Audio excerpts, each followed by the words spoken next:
Buenos días, mi nombre es Breida Guadalupe Feregrino y con este video estoy participando en el primer Observatorio Juvenil Virtual de la Sala Especializada. Yo les voy a hablar sobre el bloque 1, que el tema es: ¿los spots de los partidos políticos cumplen o no con su propósito? Antes de analizar las sentencias, es importante realizar un estudio del tema del bloque.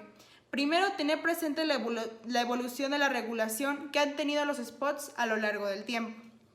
En 1986, los partidos políticos tenían 15 minutos mensuales y un programa en conjunto transmitido 2 veces al mes. En 1990, el tiempo en radio y televisión se les daba conforme al porcentaje obtenido en la votación, además de que se obliga a los concesionarios a vender el tiempo para spots políticos al mismo tiempo que vendían el de publicidad.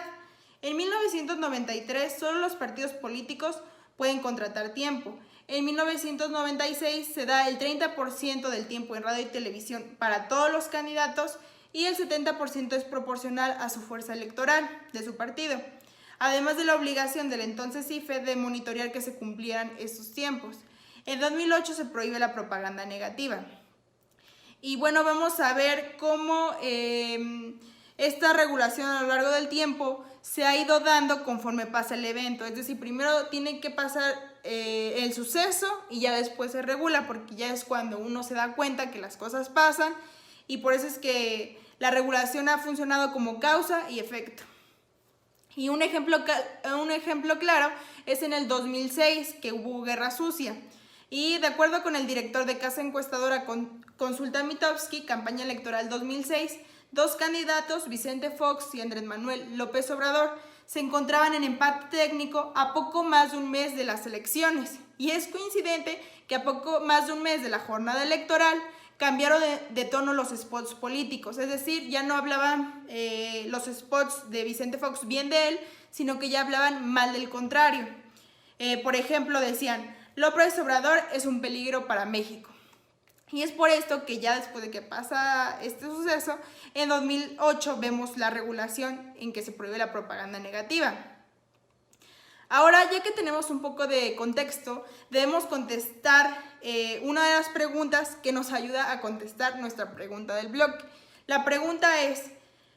¿cuál es el propósito de los spots de los partidos políticos? Y conforme una visión de derechos humanos, podemos decir que es informar a las personas para que puedan emitir un voto bien pensado y bien razonado. Uno de los derechos humanos es el derecho a la información. Este derecho implica la obligación del conjunto de instituciones del Estado en dar a conocer a los ciudadanos información veraz, objetiva y útil. La propaganda debe ser informativa, contener planes y programas de gobierno y no solamente oferta publicista. Ernesto Villanueva señala que un aspecto del derecho fundamental a la información que deriva del artículo 6º constitucional es el derecho a ser informado, es decir, la facultad de recibir información objetiva y oportuna. Sin embargo, lo que existe y lo que vemos hoy en día es propaganda política sin la información necesaria para que los ciudadanos tengan mejores criterios para la deliberación de su sufragio. Es decir, no informan, no tienen contenido político, están vacíos. Solo es propaganda mediática, que se le conoce más como un marketing político. A veces utilizan eslogans como "no más tenencias, más escuelas", y sí, nos venden muy bonito la idea, pero nunca nos dicen cómo lo van a implementar. Entonces, estas buenas intenciones, al final, ya cuando a lo mejor gana ese candidato, no se ven plasmadas en la realidad y nos quedamos con puras ideas, sueños, ilusiones que no se materializan. Incluso la propaganda electoral ha llegado a ser utilizada como medio para denigrar o calumniar a otro candidato, dando paso a la guerra sucia y llegando a violentar derechos humanos. Es evidente que los spots, ahora sí contestando la pregunta del bloque, no están cumpliendo con su objetivo de informar para que las personas emitan el voto razonado, y mucho menos están contribuyendo para lograr a una democracia sustantiva en la que los ciudadanos participen de manera más activa en los asuntos públicos, existe una adecuada reciprocidad por parte del Estado y donde se respeten a cabalidad las leyes y los derechos fundamentales, y no solo para designar representantes en las elecciones. Algo común que se está criticando en este medio de comunicación político-electoral es que se ha visto de manera sacramental el tema de la equidad y no se le ha dado privilegio al debate que, según los que critican este medio de comunicación en donde se ha privilegiado la equidad, establecen que a lo mejor si se privilegiara el debate podrían tener más información los ciudadanos en este ir y venir de información en donde los candidatos estarían debatiendo sus ideas. Yo analicé las 5 sentencias del bloque y de lo que tratan en general es del uso indebido de la pauta de radio y televisión. Pienso que, como se menciona en la sentencia SER PSC 0048 de 2019, al juzgar esto como una recomendación, debe analizarse a mayor profundidad si las pautas cumplen con el artículo 6º constitucional de realmente informar a los ciudadanos y no engañarlos o llenarlos solamente de publicidad, porque lo que se analizaba en estas sentencias solamente era si los spots cumplían con datos mínimos de identificación, como el nombre del candidato, el puesto al que aspira, el partido, que no hubiera una sobreexposición del dirigente, que el contenido fuera correspondiente a la etapa del proceso electoral en el que se encontraba o en el periodo ordinario, o si el partido había cumplido con los requisitos para presentar a un menor de edad, ya fuera en audio o en video. Bueno, y tal vez lo anterior no se revisó porque los promoventes de la queja no se referían a ese punto, sino a los otros ya señalados, que eran los que analizaba la sala en sus sentencias. Aunque no sé si de oficio lo pudiera realizar el tribunal, esta es como la recomendación, la sugerencia que a mí me gustaría ver, ¿no? De que al igual que el tribunal entró de oficio en la sentencia SER PSC 48 de 2018, ordenando a la Unidad Técnica de lo Contencioso Electoral de la Secretaría Ejecutiva del INE el inicio del procedimiento oficioso para investigar si el partido cumplió o no con la normativa de la imagen de un menor de edad, aunque el quejoso en esta sentencia no pidiera eso. O sea, aquí el tribunal entró de oficio a requerir esto, aunque el quejoso no se lo pidiera. Entonces la sugerencia es de que el tribunal pudiera entrar en el análisis a fondo de si realmente los spots están cumpliendo con el artículo 6º constitucional de realmente informar a las personas. Es evidente que lo anterior solo se podría regular por parte de la sala, ya que, como se vio como resultado de las sentencias Subrep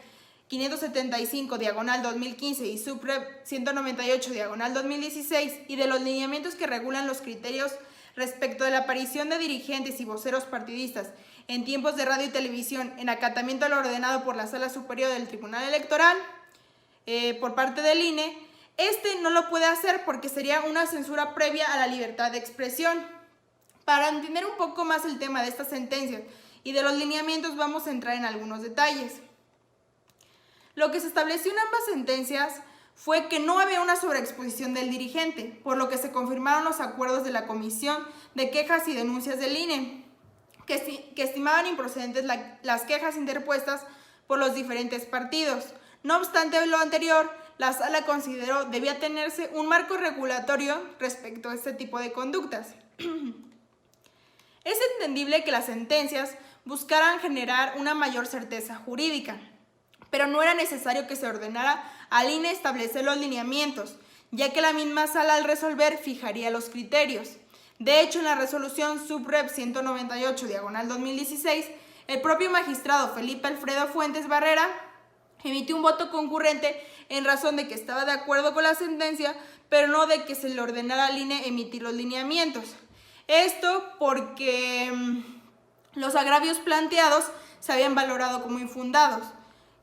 que era el hecho de la sobreexposición del dirigente, y no se alegaba nada de que la Comisión de Quejas y Denuncias del INE hubiera actuado mal. Las sentencias, por tanto, no resolvieron un aspecto medular que tiene que ver con pronunciarse entre liberalizar o restringir el modelo de comunicación política. Lo que se puede inferir al respecto es que la Sala Superior estimó que aun cuando esta participación no fuese prohibida, podría eventualmente erigirse como un elemento de inequidad y que por lo tanto se requería un mecanismo que permitiese a la autoridad electoral identificar cuando este supuesto se actualizase, por lo que debía acompañarse de una metodología que permitiera prevenir, corregir y sancionar este tipo de conductas. Es así que el INE emitió unos lineamientos, pero el tribunal estableció que al hacerlo se excedió y se dio atribuciones legislativas. Aquí se retomó una idea ya planteada con antelación. Si las conductas de los dirigentes partidistas no resultaron infractoras, ¿por qué la necesidad de que el INE emitiera lineamientos? Esto porque, como se dijo, la queja pues se desvirtuó y no tenía nada que ver con el actuar de la Comisión de Quejas y Denuncias del INE. En consecuencia, pareciera sobreentenderse que los lineamientos tendrían que estar dirigidos a regular la conducta de los partidos políticos, sus dirigentes y voceros, más que establecer una metodología para el propio instituto y regular los criterios a los que debería de ajustarse la Comisión de Denuncias y Quejas y demás órganos del INE en cuanto al uso debido de las pautas de los partidos políticos en radio y televisión, a fin de identificar ciertas conductas en casos concretos que pudieran erigirse como fraudes al modelo de comunicación política.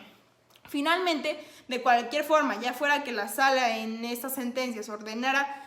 al INE establecer una metodología para el momento de analizar los asuntos que le llegaran, o ya fuera de la otra manera en la que la sala estuviera ordenando al INE emitir los lineamientos para los partidos, de cualquier manera, de estas dos, se estaría yendo en contra de la libertad de expresión. Por lo que la única manera para que no se violente la libertad de expresión, aquí en este caso, así como se analizó, sería que la sala, en cada caso concreto que le llega, sea donde analice bien el spot que se le presenta. Y es aquí donde decimos que la sala puede entrar a profundidad de si se está cumpliendo con el artículo 6º constitucional.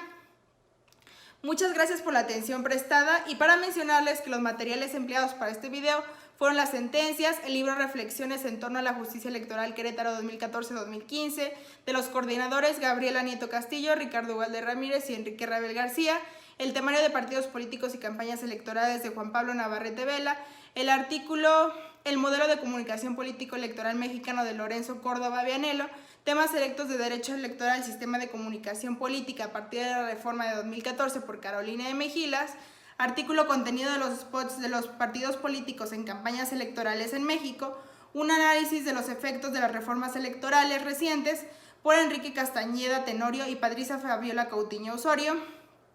y finalmente el artículo Participación de dirigentes partidistas en spots de radio y televisión, permisividad versus restricción a la luz de criterios jurisprudenciales por Rafael Caballero Álvarez. Pues sería todo, amigos, muchas gracias.